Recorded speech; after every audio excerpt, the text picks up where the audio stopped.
Bon dia, and welcome to Biking Barcelona. Recently, YouTube channels Shifter and Not Just Bikes did a thing where they compared biking to a suburban hardware store in their respective cities, Calgary and Amsterdam. So of course we thought that we should take on the Bike to a Suburban Hardware Store Challenge, Barcelona. Okay, I have to admit, my first thought was actually, that's a bit silly. If I need something from a hardware store, I just walk. There's no need to get on a bike at all. Part of what makes a city great isn't just bike infrastructure, but also density, mixed use, a healthy ecosystem of local shops, and a whole lot of other things.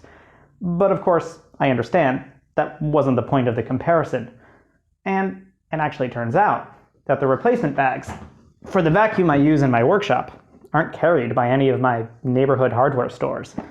They're only available at the larger contractor, construction-oriented store at the edge of town.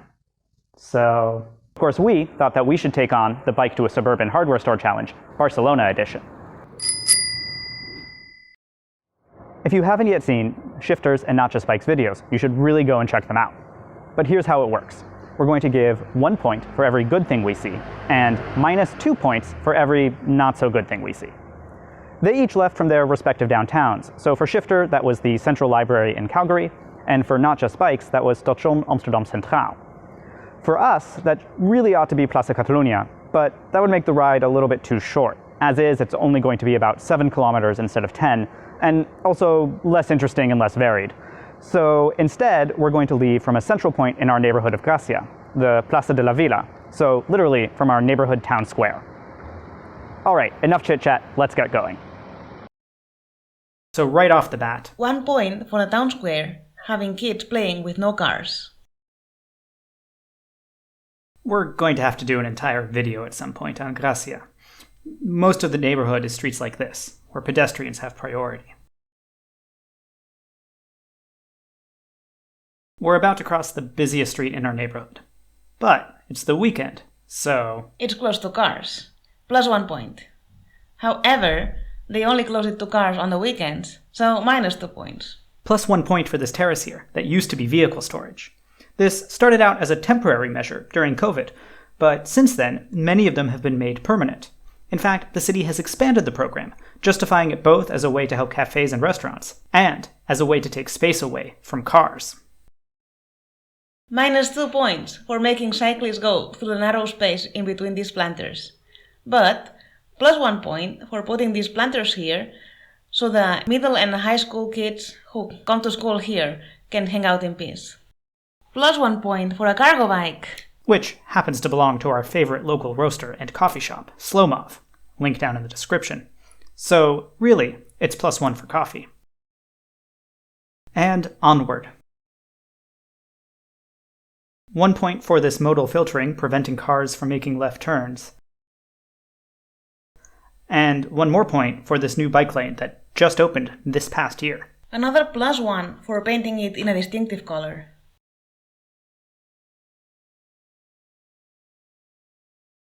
This floating bus stop gets a plus 1 from me.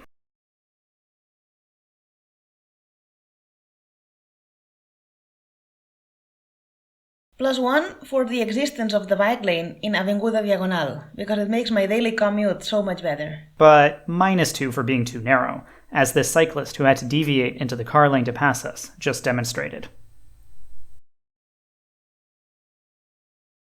You can see one of the humps that's supposed to protect the bike lane is out of place because a car or a truck pushed it. So -2 for the humps being insufficient.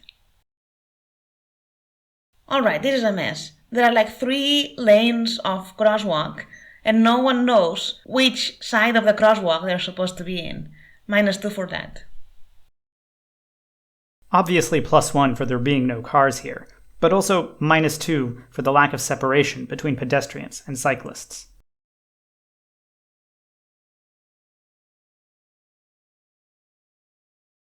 Obviously, plus 1 for a protected and well-signaled bike lane. -2 for our stoplight being back here, next to the cars, even though it appears that they intended to let bikes stop further ahead.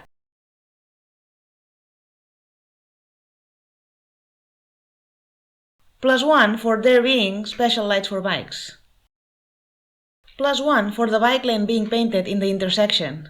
Yeah, but -2 for not being consistent about what color they use. I actually don't really mind which exact color it is, as long as they would paint every single intersection, every single bike lane.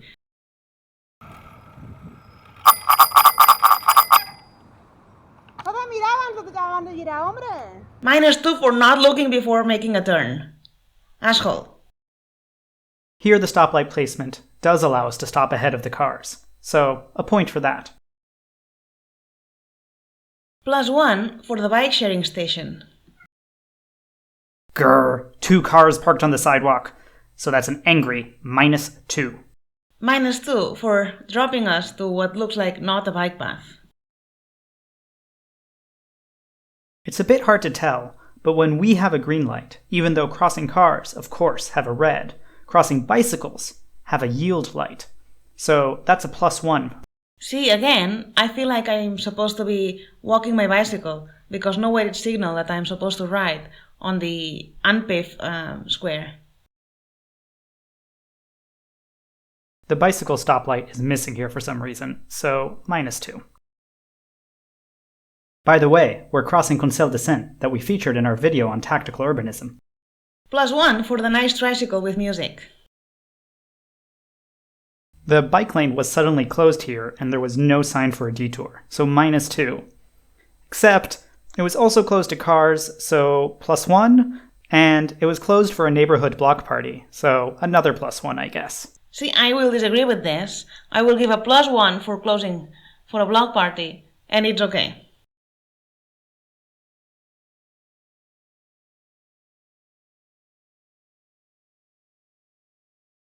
+1 for a cargo bike.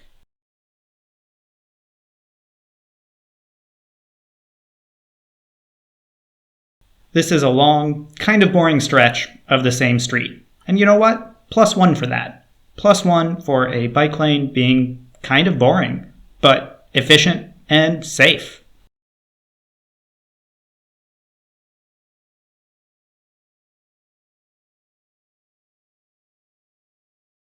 Here's some tactical urbanism like we saw in our previous video, so definitely +1 for that. Also +1 for it being painted a calm blue color and not stripes, which looks like less of a nightclub.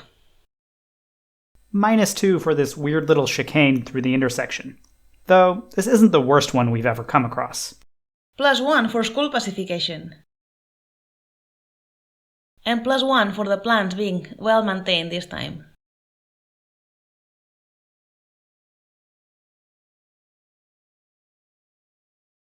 -2 for having to cross this intersection diagonally. That intersection and the rest of the stuff we're about to see coming up are all because this is part of a detour around Plaza España that's just 1 block to our left here and is a massive construction site right now. -2 for the sharp turn. And -2 for this bidirectional bike path being insanely narrow. However, I would like to give +1 because it's really well protected.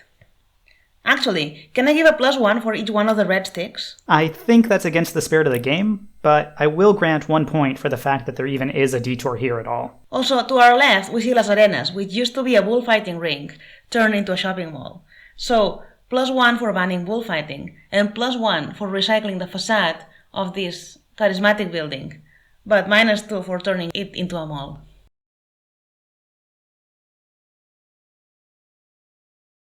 We already took off points for the sharp turns in this detour, but eek, is that not fun? Alright, this little bit is just lovely. So, 1 point.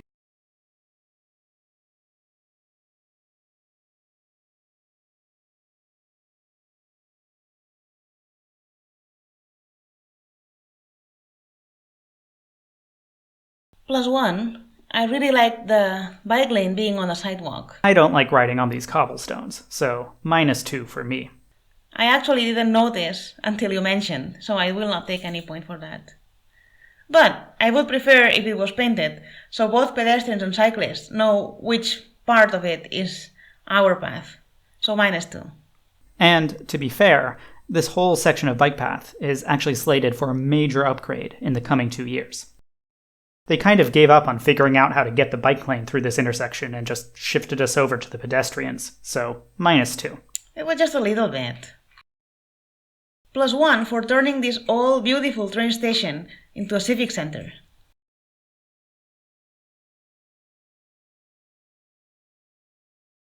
+1 for this bicycle-specific wayfinding sign. No, I disagree.